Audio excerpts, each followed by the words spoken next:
Have you ever wondered about the origins of this addictive social media platform while scrolling through Instagram's seemingly infinite torrents of photos and videos? It's easy to get lost in the endless stream of content, but beneath the surface of this app's simplicity hides a fascinating and complex story. In this video, we will explore the enigmatic origins of Instagram, from its creation in San Francisco to its meteoric rise to become one of the most influential social media platforms on the planet. Along the way, we will look into the major players, insane amounts of money, and of course, this was the moment that shaped this digital behemoth. If you could travel back to 2010 and observe the state of social media, you would notice that Facebook was less dominant than it is today. After MySpace faded into irrelevance, everyone searched for the next breakthrough social media platform. It seemed that Facebook would eventually assume control of the social media space with relative ease. No one predicted, however, that smartphone users would be increasingly interested in sharing their photos and videos in addition to connecting and chatting. No one other than Kevin Systrom and Mike Krieger, that is. Systrom was born in Holliston, Massachusetts in 1983.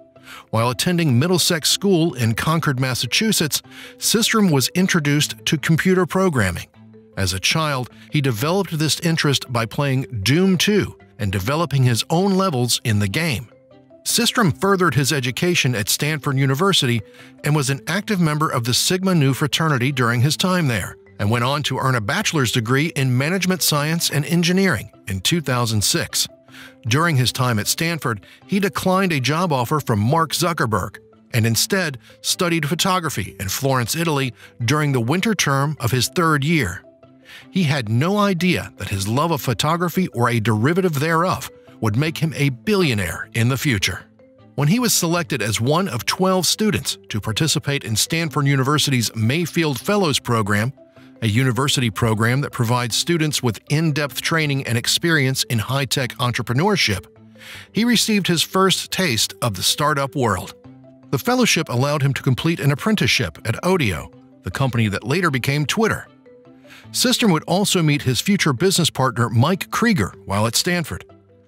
After graduating from Stanford, Systrom held 2 positions at Google while employed by Alphabet Inc.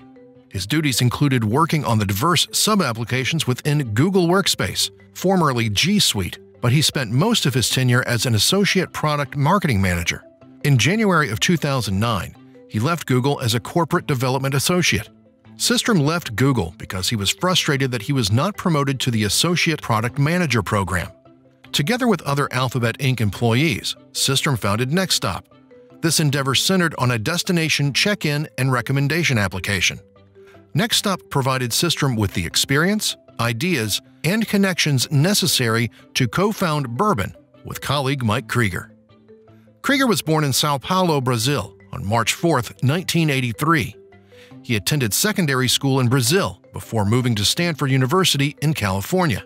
In college, Krieger specialized in symbolic systems, a field integrating knowledge from computer science, linguistics, mathematics, philosophy, psychology, and statistics. At Stanford, Krieger also served as an oral communications tutor and advising fellow for the Symbolic Systems program. Krieger's first full-time position after graduating from college was a UI experience designer and developer at Meebo Inc., an early Web 2.0 instant messaging application. His responsibilities at Meebo included prototyping and testing numerous new products, followed by designing and developing internal and external statistics and visualization tools for Meebo's partners. While Systrom was taking time off from his work at Google, he developed the basic ideas that would later form the basis of Instagram. While on vacation in Mexico, he came up with the concept when his girlfriend refused to post her iPhone 4 camera-captured photos because they did not look good enough. The solution to this issue in Systrom's mind was using filters, which effectively concealed the photograph's inferior quality. After leaving Google, Systrom received funding for his new venture, Bourbon. Systrom concluded a $500,000 pilot funding round with Baseline Ventures and Andreessen Horowitz on March 5, 2010. This funding ignited the flame that would eventually become Instagram. At this point, the application differed significantly from its current Instagram form. Systrom loved Kentucky whiskeys. Therefore, when he created a location-based iPhone app inspired by the success of the networking app Foursquare, he named it after the alcoholic beverage. It took Systrom only a few months to create the complex application. Bourbon allowed users to check in at specific locations, plan for future check-ins, earn points for hanging out with friends, and uploading photos of the meetups. However, Bourbon was not particularly successful. The application was overly complex and had a jumble of features that made it confusing. However, Systrom continued to refine the app. He took note of how people were using it. He and Mike Krieger used analytics to figure out how their consumers utilized Bourbon. Their conclusion? People made no use of Bourbon's check-in features. However, they were using the app's photo sharing features. They were sharing and posting photos like crazy. At that point, Systrom and Krieger decided to double down on their data. They prioritized their infrastructure for photo sharing and discarded almost everything else on the app. Bourbon would turn into a straightforward photo sharing application. They began by analyzing all of the prevalent photography apps and soon zeroed in on the two biggest rivals. Hipstamatic was interesting and featured excellent filters, but it was challenging to share photos. Facebook dominated social networking, but its iPhone app lacked a practical photo sharing function. They saw an opening between Hipstamatic and Facebook and developed a user-friendly application that facilitated easy social photo sharing. The only remaining features on Bourbon were the photo, remark, like functions, and filters. On October 6, 2010, Bourbon was rebranded under its current name, Instagram. On launch day, over 25,000 users registered, and by the 12th, Instagram had surpassed 1 million registrations. Instagram added hashtags in January 2011 to help users discover photographs and each other. Instagram encouraged users to use specific and relevant captions, as opposed to generic terms such as photo, so that photographs would stand out and attract users with similar interests.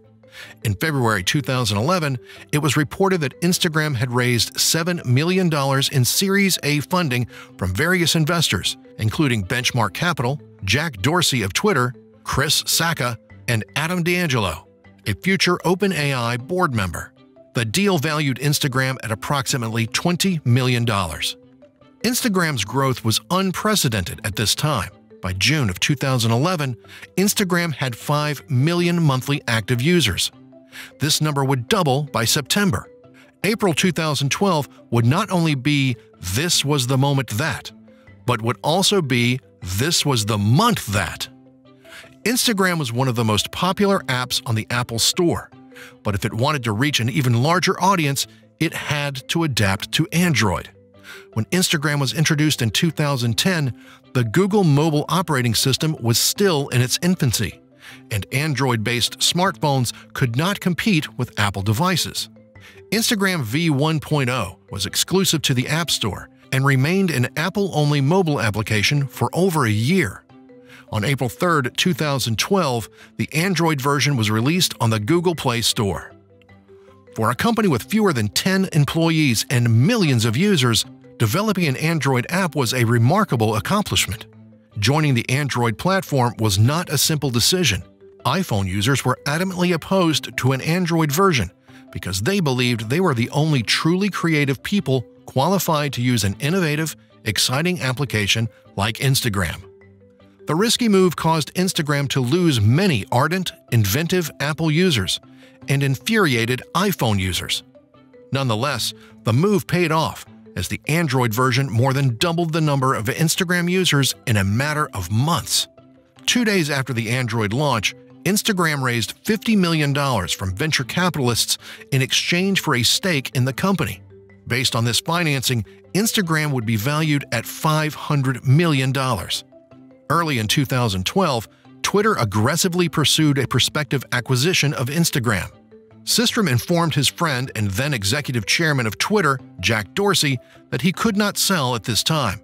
He wanted Instagram to be so big and influential that it would be prohibitively expensive for anyone to buy. Dorsey said that he understood.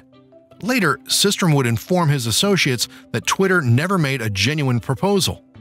They never presented him with anything he was willing to consider seriously. Mark Zuckerberg was the only one who understood what would appeal to Systrom: independence. This was the moment when Mark Zuckerberg called. "I've thought about it, and I want to buy your company," Zuckerberg said. Systrom called his board in a panic. "Look," a board member Steve Anderson said, "you just raised a lot of money, and if the current king of the internet wants to meet you, sure, why not? There's little reason not to take a meeting like that." As Facebook prepared for its IPO, which would become one of the largest in internet history only a few weeks later, Zuckerberg was compelled to consider the long-term viability of his business. Facebook had developed one of the world's most prevalent online platforms, but its users were rapidly transitioning to mobile devices. Facebook had an application, but unlike Google and Apple, it did not manufacture mobile devices. This meant that unless Facebook hurried into the costly and complex hardware business, Zuckerberg would perpetually be building his company on property that ultimately belonged to other companies, which left only two possible outcomes. First, his engineers could make Facebook so entertaining and valuable that it consumed more and more time on people's mobile devices. Or, secondly, he could buy, duplicate, or eliminate competitive applications, reducing the likelihood that other companies would intrude on Facebook users' habits. When he heard about Instagram's $500 million valuation funding, he realized that this small, vibrant competitor, flush with new funds, could rapidly become a threat. The only choice was to buy it. Zuckerberg believed he understood how to communicate with Systrom, founder to founder. He knew that Systrom didn't want to manage a Facebook product. He wanted to keep his business and status as Instagram's visionary, but without the risks of independence. Facebook's network was already contributing to Instagram's growth, and if Instagram were a part of Facebook, it would have unfathomable resources to continue expanding. However, this acquisition would require extensive negotiations. Systrom initially wanted $2 billion. Zuckerberg offered $1 billion. A month before its scheduled IPO, the private market valuation of Facebook was approximately $100 billion. Instagram deal would equate to 1% of its valuation. No one had ever paid so much for a mobile application before. When Facebook's executives realized this wasn't just an app for people to post photographs of their meals, but potentially a viable business, their skepticism subsided. Even though the app only had 25 million registered users compared to Facebook's hundreds of millions, companies were already posting photos of their products on Instagram, and their followers were actively commenting. Instagram wasn't making money yet, but they reasoned that since Instagram allowed users to continuously browse through posts, similar to the Facebook news feed, they might ultimately build the same type of advertising possibilities. Without Facebook, Instagram would have to rapidly expand its team and infrastructure to generate a return for new investors. It was also possible that it would fail, or that Facebook would develop its own version of Instagram, and Systrom knew they could do it quickly. If they joined Facebook, they would have the resources to reach many more potential users and receive support, resulting in fewer service interruptions. Facebook Inc. bought Instagram for $1 billion in cash and stock on April 9, 2012, intending to maintain Instagram's autonomy. The transaction between Instagram and Facebook was finalized on September 6, 2012, with a purchase price of $300 million in cash and 23 million shares of Facebook stock. Within weeks of the acquisition by Facebook, Instagram hit the 50 million monthly active users mark. Instagram has since added services and features, making it the premier photo sharing and advertising app on the internet. By December 2021, Instagram had over 2 billion active users. The moral of our video today is when Mark Zuckerberg calls, this could be your moment when.